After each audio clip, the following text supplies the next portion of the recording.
Okay, let's go ahead and begin. There's still a few joining, but it has slowed down a bit. I want to say thank you for joining and welcome to the Crystal Reports Tips and Tricks. The presentation is going to begin in a moment. Please note that all attendees are in listen-only mode. A recording of the webinar will be sent out to all attendees after we have completed the webinar. Okay, if anybody has any questions during the webinar, you have a questions window at the bottom of your menu. Please feel free to submit at any time. We do have a lot of ground to cover, so we might get to questions at the end, we might not. If we do not, we will make sure that you do get a follow-up with the recording that has some answers to the questions. We usually do put those in the slides.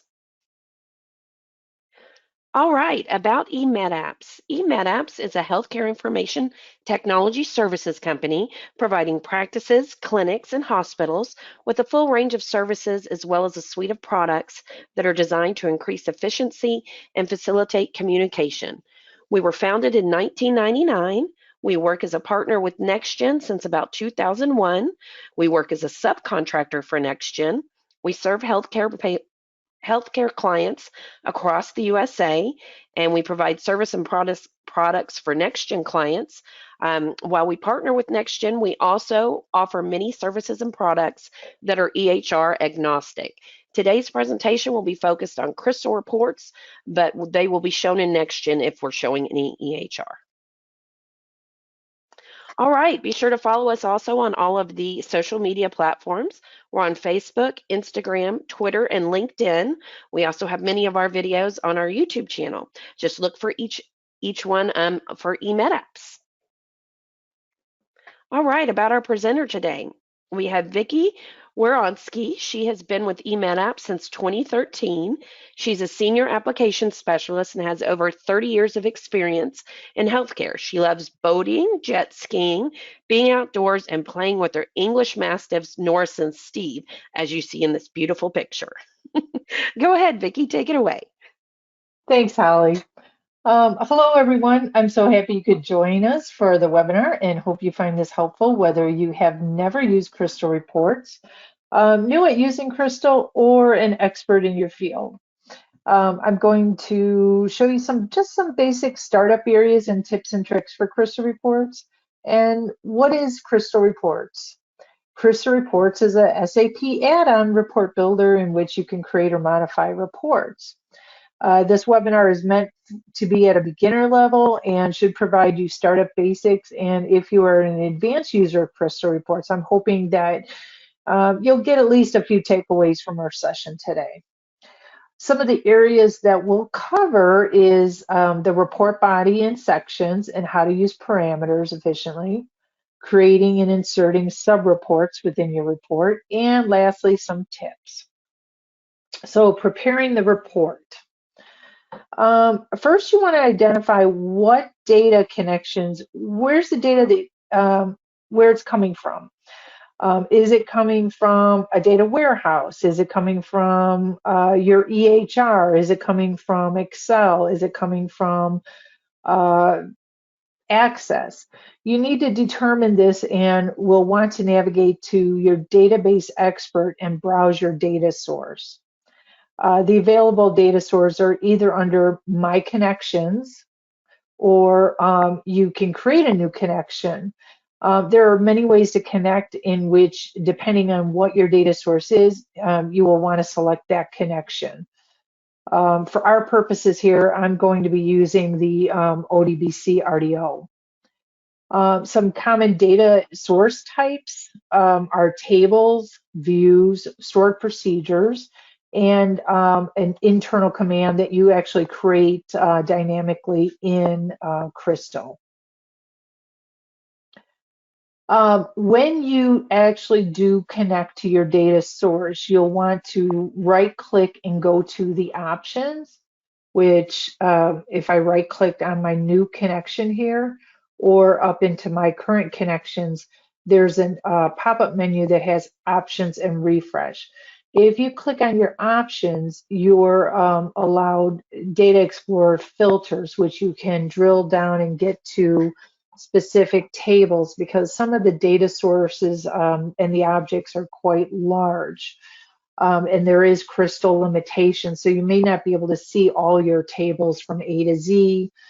So if you filter those items, then it makes it a little easier to navigate and access it quickly. So you can see in this instance, I've selected my tables and my patient wildcard. So therefore, all my patient tables are showing. And at this point, you may want to uncheck this automatic smart linking, which I'll go more into detail. Once you have hit OK, then you want to right click and refresh your source, and then you'll be able to see your tables.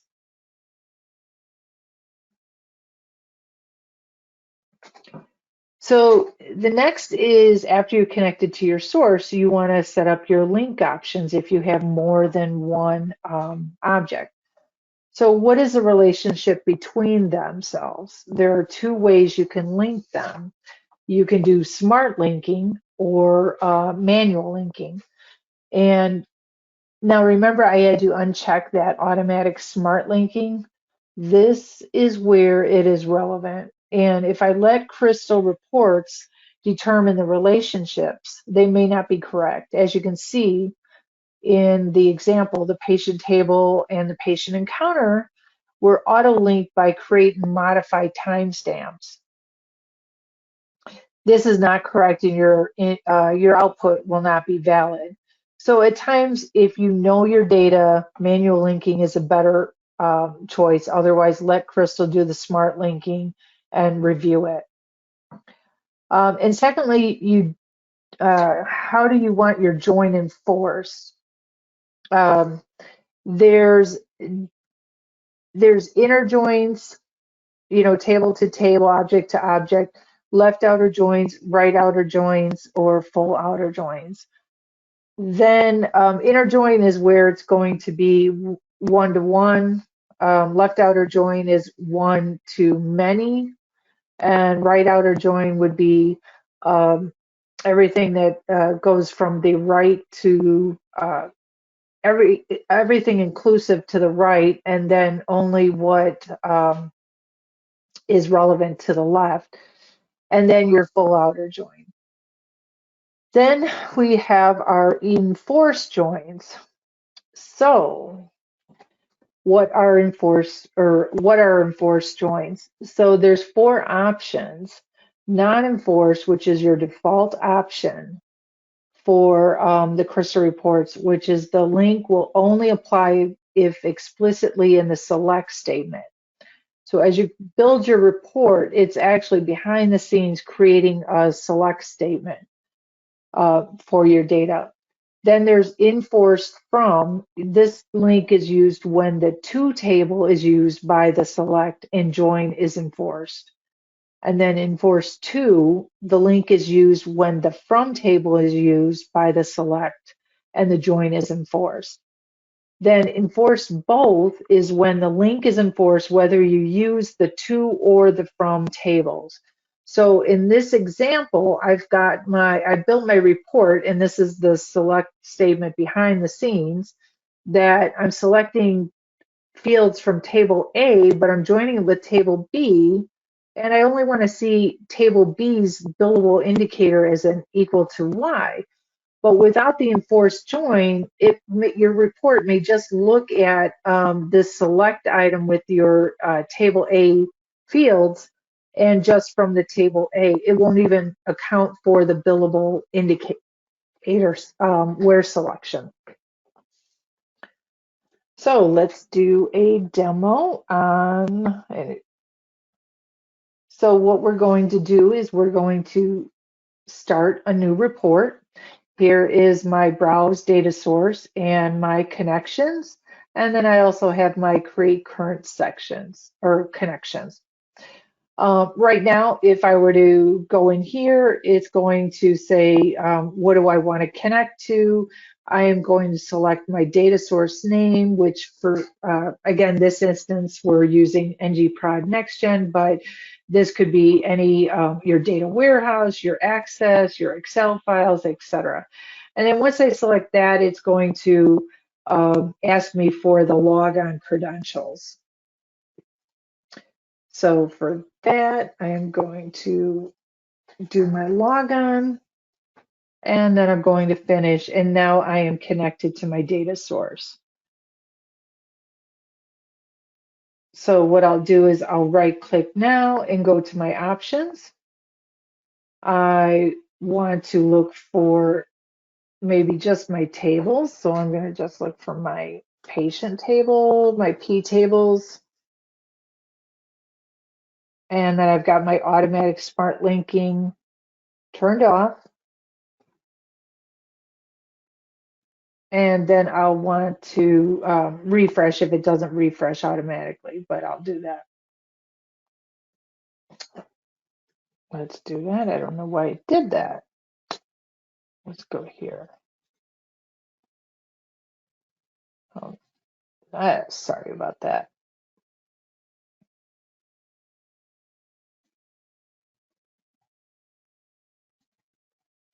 P, okay. P, let's kill that there. There we go.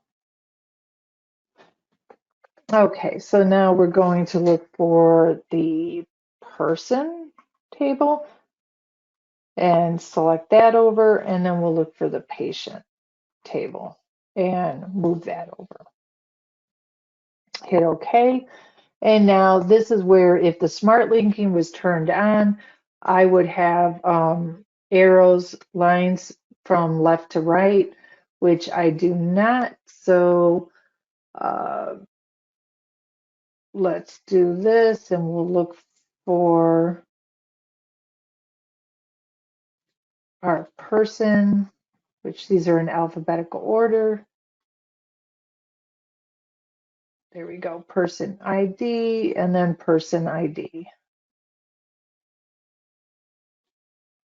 And you just want to drag and drop that over. Now the link, this is where if I double click here, or you can go to your link options, you have your inner join and then your enforce join. So I'm going to enforce both and then hit OK. Then I'm going to go over to my report that's already set up.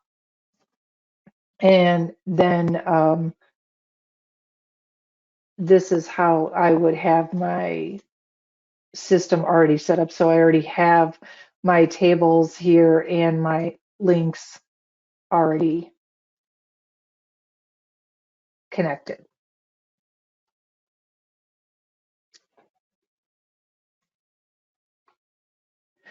Okay, the report body. Next, we'll dive into the report body itself. And when you create a report, it defaults to 5 sections. It has the report header, the page header, the details, and the report footer, and the page footer. And whether you're have the raw report open on the left side, it will define what each of these sections are.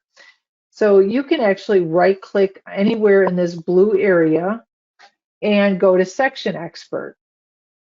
And in section expert, you can actually insert additional areas. So if you wanted 2 report headers, details, page footer, report, you can go ahead and insert as many as you want, depending on what your report outcome will be designed as.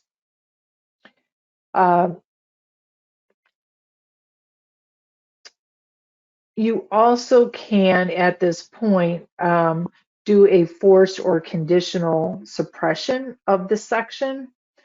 If you wanted to do the forced suppression before you open up this section expert, you can right click and there's a menu and it says Let me see, I don't have it on here, but it suppress this section. If you were doing a conditional suppression, so you don't want that section to show, depending on a value or a formula, you're going to go into this suppress no drill down and then click on this X2 and then do your formula. And we'll show you a few of those. If in this example here, you can see I've created a crosstab, several crosstabs, but my page header and my details are suppressed, hence the hash marks. However, I do have two additional report footers here, A and B, that I have my crosstabs in there. So this is another, just another design way that you can create and modify and manipulate the actual report. We can also, in the sections, section expert, we can do different page breaks with conditions, and then we can also do color formatting conditions. So in this example, I'm going to do on this section, if the person's last name is Test, then it's red. Else, if the last name is not equal to Test, then it's going to be green. And if you remember the old green bar paper, and this is, I'm dating myself, but the IBM green bar paper, this is very similar in that view.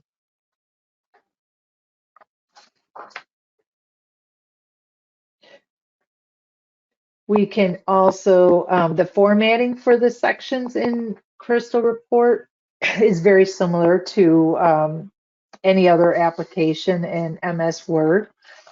Two of the biggest items, or I guess the more important ones, are the can grow, or actually not important, but good features to have. So the can grow, which and the conditional section versus field, which I'll describe on that, but they can grow. For instance, if you've ever built a report and you have all your design in there and your fields in there, well, it can get very small with your spacing in that and scrunched.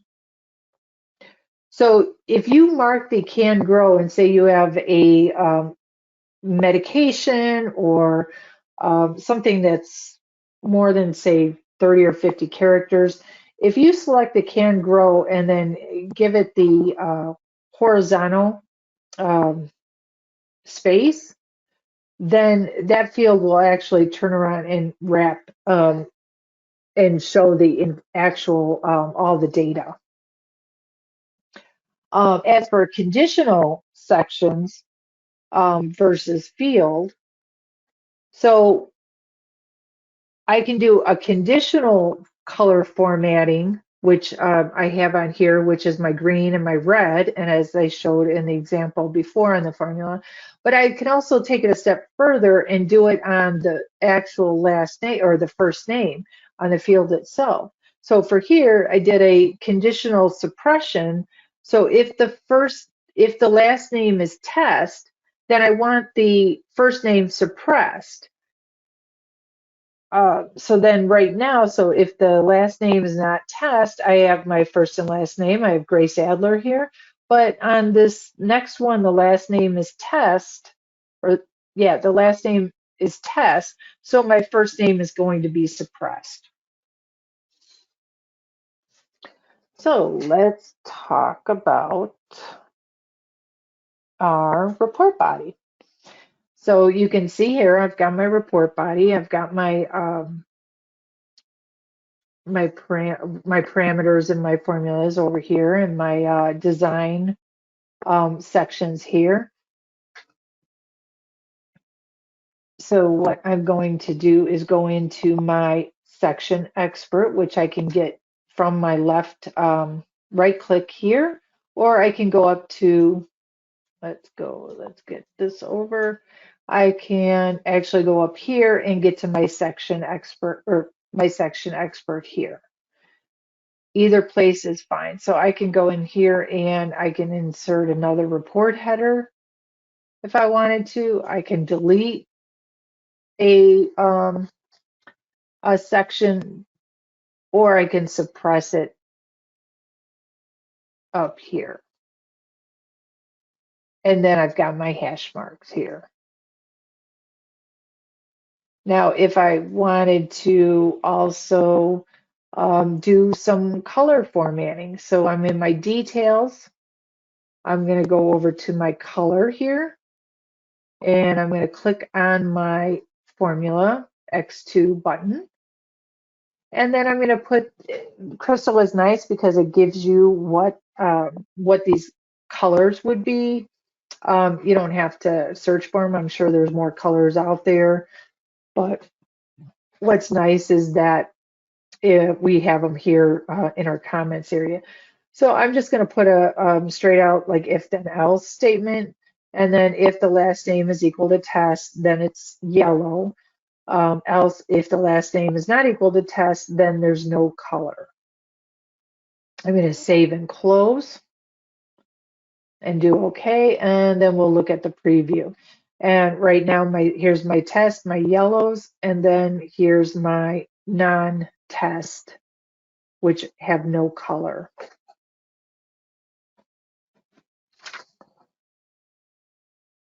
Okay.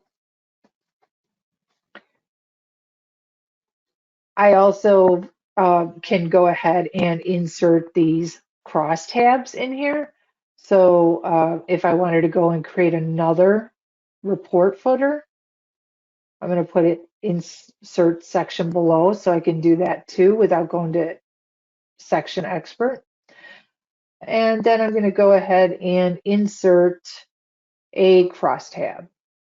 So it gives you on the handle here, it gives you a little box that's the crosstab.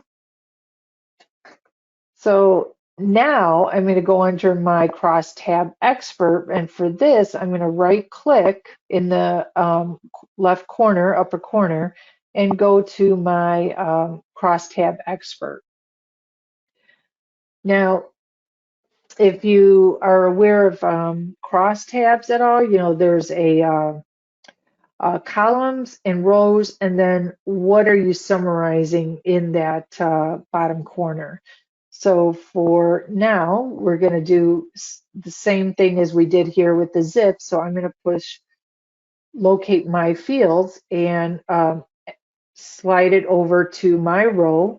And then as for my summarize field, I am going to use my patient person ID. So I'm going to send that over there. I'm going to get my count of my person IDs. And then at this point, I'm going to hit OK. And then if I want to preview that,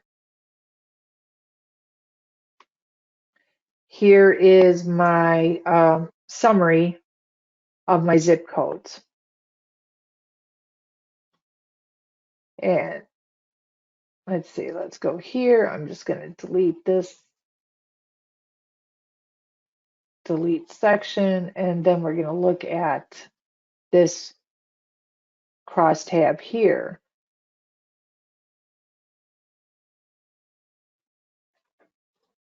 Now for this crosstab, you'll notice that I've got both person sex up here and this test formula field, which if we look at this formula, which you can create it within the crosstab expert, or you can come up to your field explorer and create it under the field explorer, but we'll go and let's edit it here. Now, one of the things is that as an end user, are they going to know what these values are behind the scenes in the database or data warehouse? For gender or sex, it's relatively easy. MF, we've learned that over the years what those are. However, there could be other values in there. So we're going to make it easier for the end user, and we're going to put a if then else statement in here that if the person's sex equals M, then we want male. If it's F, we want female, else other. So when we look at, let me cancel out of here. When we look at the preview, we're actually getting female versus just F. So to make it even better, cross tab, we're going to get rid of this field here, the person's sex, and we're just going to keep our formula in there. And let's re-preview it. So now that makes a little bit more sense to the end user instead of F or M or U on that.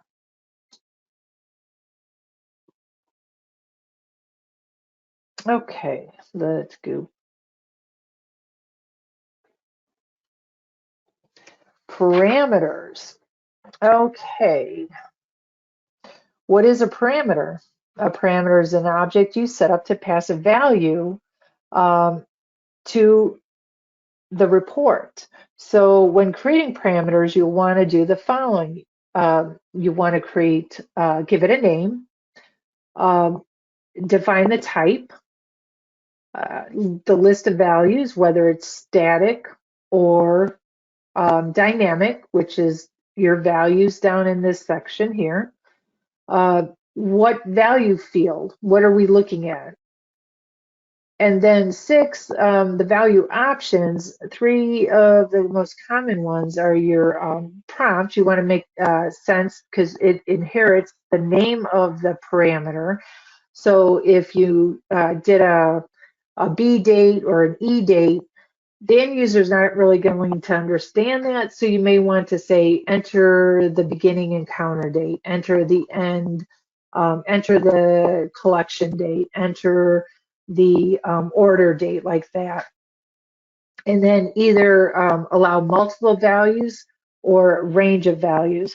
So instead of allowing just one-on-one, so if I want true or false, if I selected to multiple values, then I can add a list. So I want multiple locations, multiple providers, or I could do a range and do it from, the user can then do an A to Z if they don't know exactly everything that's in between that, or a 1 to 2, 1 to 9.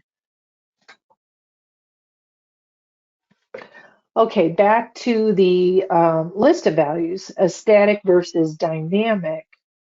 What type of list of values do I choose? So a static parameter stays the same and does not change. You can have one static value or a list of values hard-coded. And then some examples of a static would be a date, a gender list, maybe doctors' names. However, the static values should be used with caution, and if you believe that the values will change frequently, then a dynamic value may be a better option. I personally like dynamic values because then I don't have to worry when I create a report that uh, the person that manages the data itself will go in there and change the maybe the spelling of a provider, a spelling of a location, or things like that. So if you make it dynamic, then that's going to be also then updated as that other item gets changed. So for this instance, in the example, I'm showing both dynamic and static parameters. And a dynamic, which is here, I'm using my provider table, and I'm creating it on the provider ID, but also with the description, I want to show it by the description. So you're not going to see provider 1 as Dr. Jones and provider 2 as Dr. Watson, you're going to see Dr. Jones and Dr. Watson when you go to run the report because that makes more sense to the end user. And then for the beginning and end date, in this instance, I'm using my static value. My type is date time, and then I'm not linking it to any value because right now I'm going to do that in the select expert. So all three of these parameters I'm going to pull into my select expert, and when the report gets ran, the report user will then have to enter that information to show the report. You can also embed a parameter within a formula. You can create a static parameter and embed that into the formula as a condition. Why would I do this? If you were scheduling a report, you can use the same report but have different outcomes. So depending on what the file type is, when the user enters the file type, it will then calculate the date range. So current date plus 1, which is tomorrow, current date plus 3 is 3 days from now, and then or current date plus 5, which is 5 days from now. Okay, let's go and look at some parameters. And I've gone ahead and I've created some parameter fields, but we can go ahead and create a new one. So I'm going to go in here and right click on my parameter and do new. And this is going to be whether they're billable or not. It will be a string, and it's going to be static because I'm going to put here a Y value, which is going to be yes, and then an N value, which is going to be no. And then under my value options, I'm going to allow multiple values. So I'm going to say that to true. And then let's go here, show value or description. Do I want to have the end user see Y or N, or do I want them to see yes or no? I'm going to say show description because I want it to be as clear as I can for when they run the report.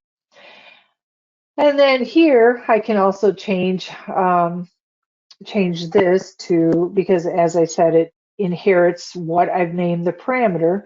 So I'm going to go enter encounter billable,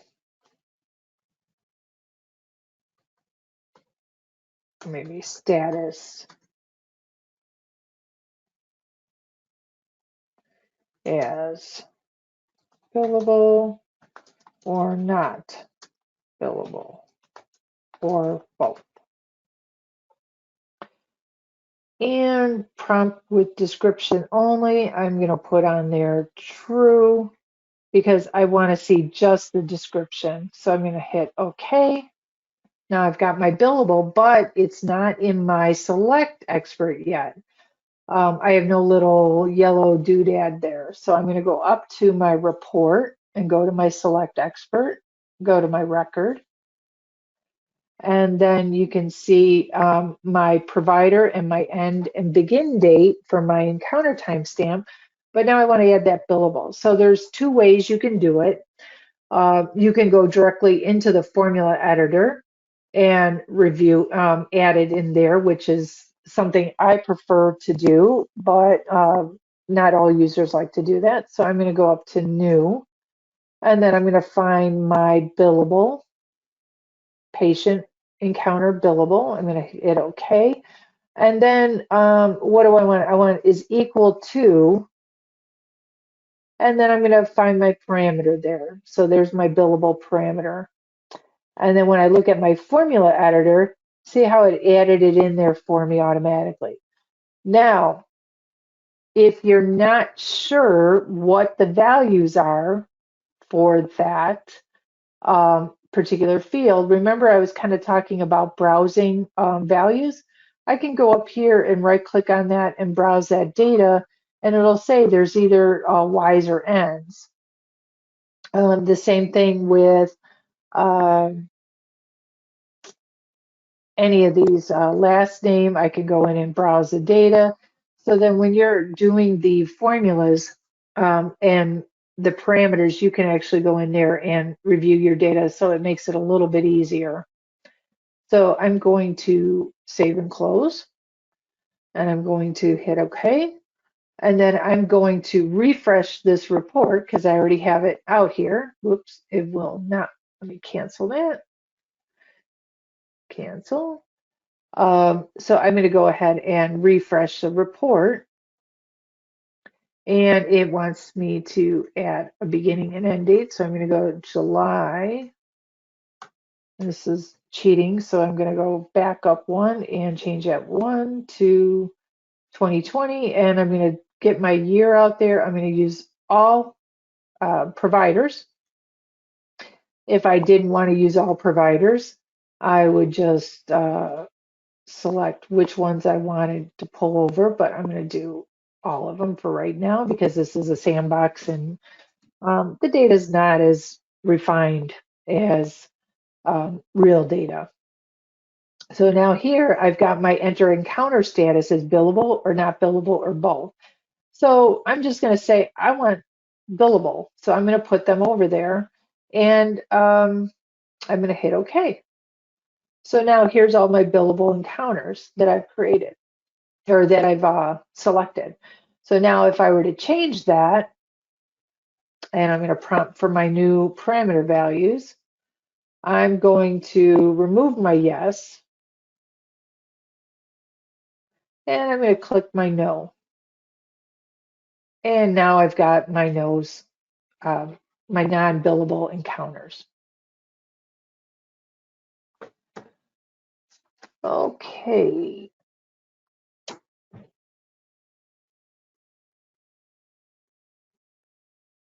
Let's go back.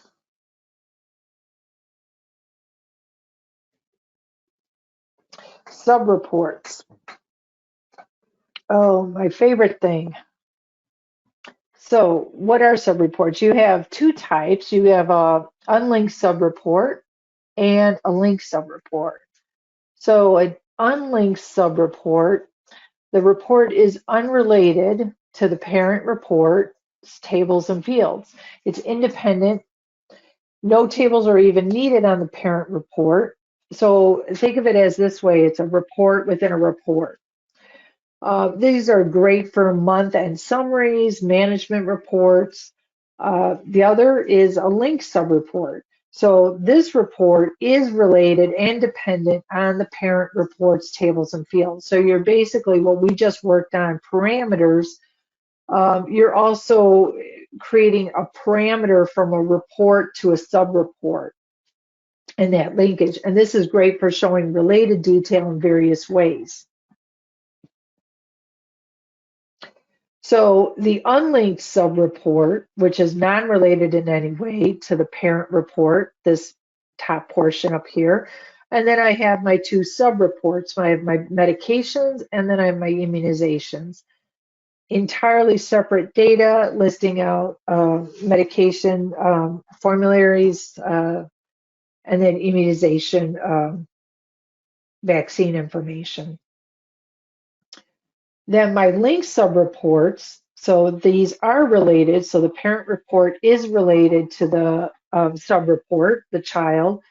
So in the parent report, I may have these 5 tables, the order, patient, patient encounter, person, provider, master, in my parent report.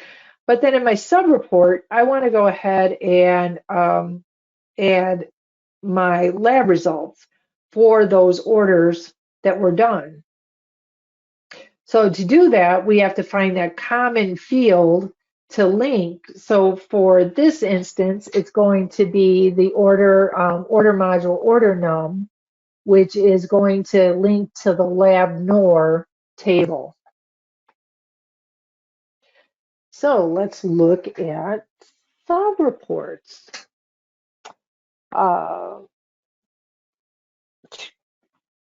So I have my unlinked sub-report.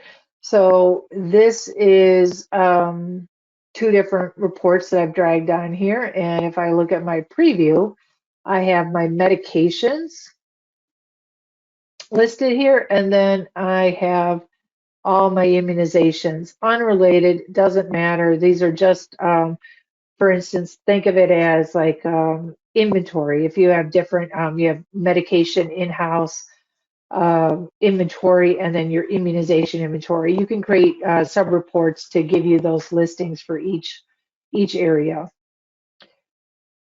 Then if I wanted to drag a new unrelated report on here, so I'll go up here and do an insert and my sub-report. I'm going to choose an existing report, or you can create a new sub-report with the report wizard, which I'll show in a bit. But let's, for this is choose an existing sub-report. And I'm going to go up here and click my controlling blood pressure. Now it gives me the handles here, so I'm just going to drag and drop that in this report footer and preview my new report. And it's going to ask again for the beginning and date because I've just modified that report. So let's go up to, and I'm a clicker, so you'll have to excuse me. And to there, and then we'll go here. So I don't have any medications in that time frame that I sent, so it's not going to show the medications. But I do have, oh, sorry, if I go to the beginning of the report, I do have my medications, my 2 medications. Then I have my immunizations that start, and then if I go to the end of the report, here's my independent report that I've added on here. The other, let's see, so let's go to sub-reports that are linked. So this is my parent report, which I have my orders, my patient, patient counter, person, provider, master. And then I've also have my sub-report here that I've inserted, which I inserted the same way, my sub-report. And this time I did create a sub-report with the report wizard. And if you were to do that, it's the same way as when you're creating a parent report. It's going to ask you for your fields, your ODBC join, like that, your tables that you want to put on there, your fields you want to put on there. So if I were to look at my lab result report, my sub-report, these are the fields that I've added on here. So now to preview that report, I'm going to have my order table here on the top, and then I have my sub-report, which are listing out the results of the orders.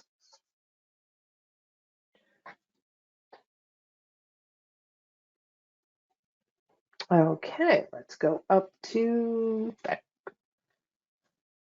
Okay, some tips and tricks.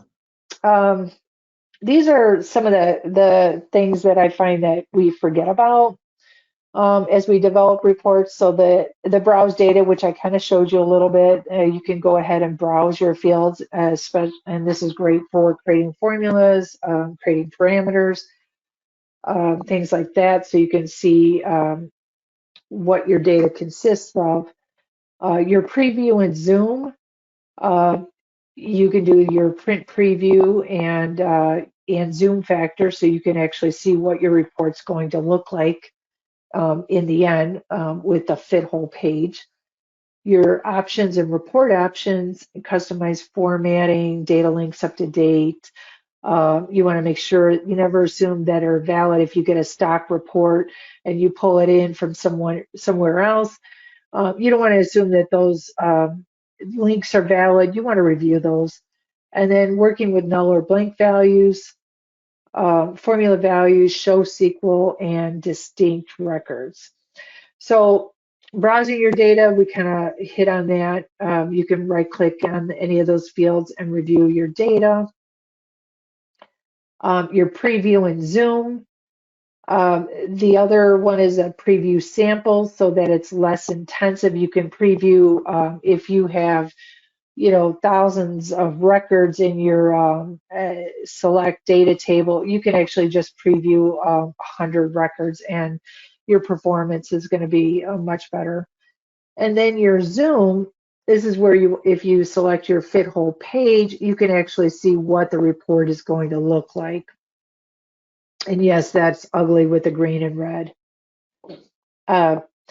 Your options, report options, your options under file options, there's a short section name. So I know a lot of people work off laptops nowadays, or the resolution is different depending on your RDS connections, terminal servers. So you can actually gain some real estate by selecting that, and I'll show you where that's at too. And then your report options. The save data report, you do want to unchecked. I never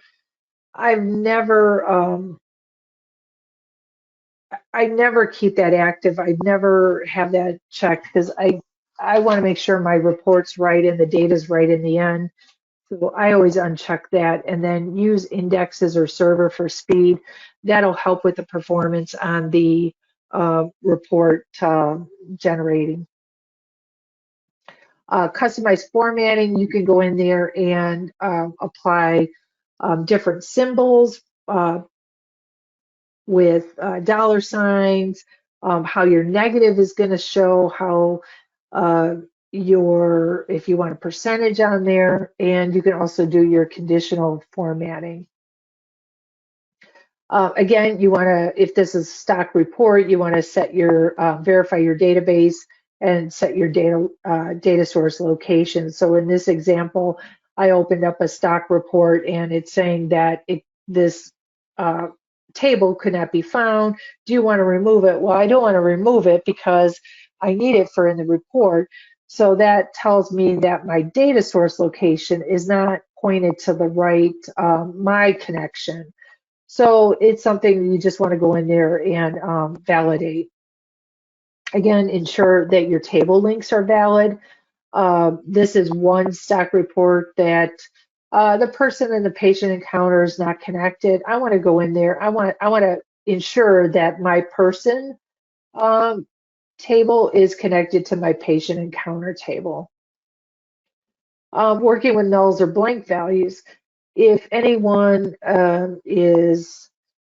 knows pretty much arithmetic, you can't divide by 0. So if I had my running count in my fields and I have a 0 in, say, this denominator field, your report may run today because I'm testing it and I'm looking at a small set. But when you have the report user and they go and run it for a bigger date range, or that data comes in as a null or a 0, it may give the error tomorrow. You may have an error tomorrow. So just to alleviate that, if you do an if then else statement and say if my running count is 0, then it's a 0, else it's equal to 1, then do my calculation and my percentage times 100 to get my percentage.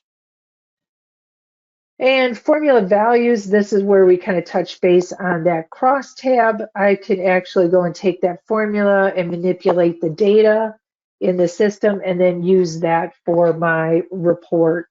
A lot of times you want to do that for, again, the end user so that it makes sense for them.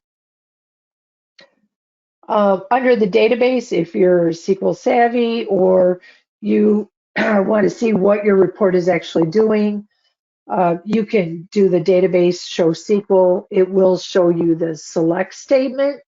And this is where those, where you could see your joins and your order by.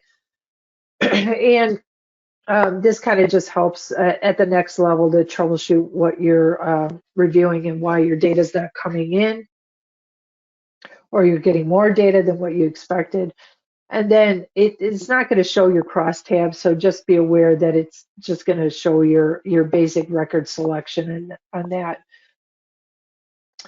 And let's go quickly into that because I know we're going on time.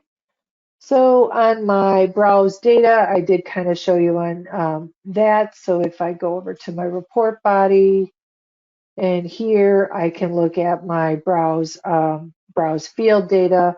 It'll show what the values are in there. My parameters, here's my browse. So I'm getting yes or Y on there. That is in a few areas there, or places to get to. Your preview and zoom. Here's my preview. I'm not on my preview, but if I were to preview it, and then my preview sample, this is where it's saying, do you want to preview all the records or the first 100 records? And again, this is helpful in performance. And then your options. So here's my options and my short section name. So if you notice, I've got my RH, my PH, my D here. If I uncheck my short section names, if you can say that 10 times, it now comes out to the report header. So it's just there to help you with your, I believe, the real estate. The more design area you can get, it's a benefit. And then your report options, the same thing. I have my save data unchecked, but I do have my use index. And there's a variety of other options there. Customize formatting, which we kind of went into. Let's go over here. If I want to go in here and do my edit my formula, I can go in here, and this is where I would do my my values for my formulas and my division, my if then else. And let's see if I do.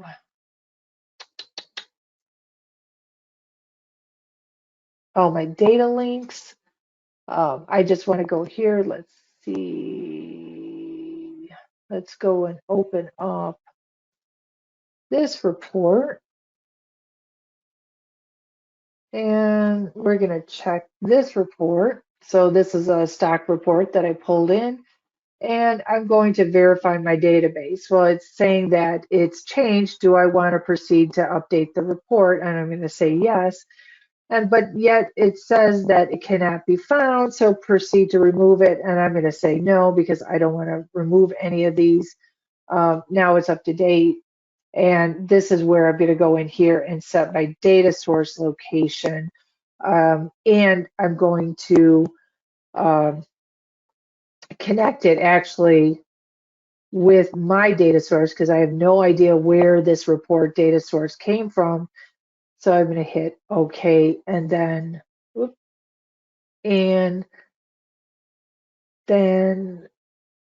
I also have this is linked to test this table here. So I would have to go into each individual table beyond that. Besides at the parent database data source level, I'm going to have to go into each table and link those together. My show SQL, which is under my database, of course, it's going to want that. So let's just do.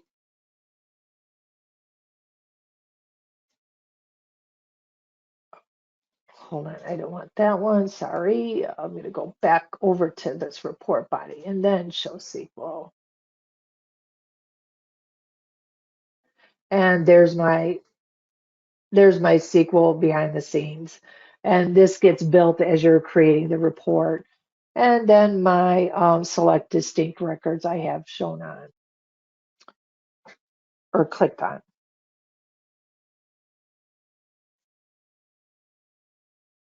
Okay, and with that, we are sunsetting, and it's a wrap. All right. Well, thank you everybody for attending, and thank you, Vicky, for all of that information. The only real question that I had, although that person has already left the webinar, was they were asking at the beginning during the connections if they have to use a fat client or if they can connect with a thin client. Okay, so that if you have to set up the ODBC under the Windows ODBC section. So with that, I would have the IT check that, because you should be able to, they should be able to do that data connection to your data source, and it's under a Windows area. So then you have to look for that. So if you ODBC, you just want to be able to go in here, and there might be a little bit tweaking with the IT people on that. But if you have that information, Holly, we can provide steps on doing so and assistance on that. Okay, we'll send a follow-up with him to let him know. Okay. Okay, well, thank you, everyone else. If there are any further questions, feel free to reach out to us. If you know your sales rep, you can contact them directly, or feel free to send an email at info@emedapps.com. You all should receive the email with the recording. It usually comes out about 24 to 48 hours from now. So just be looking for that as well. And again, thank you for attending. Hope this was helpful. Everyone have a great afternoon. Thank you, everyone.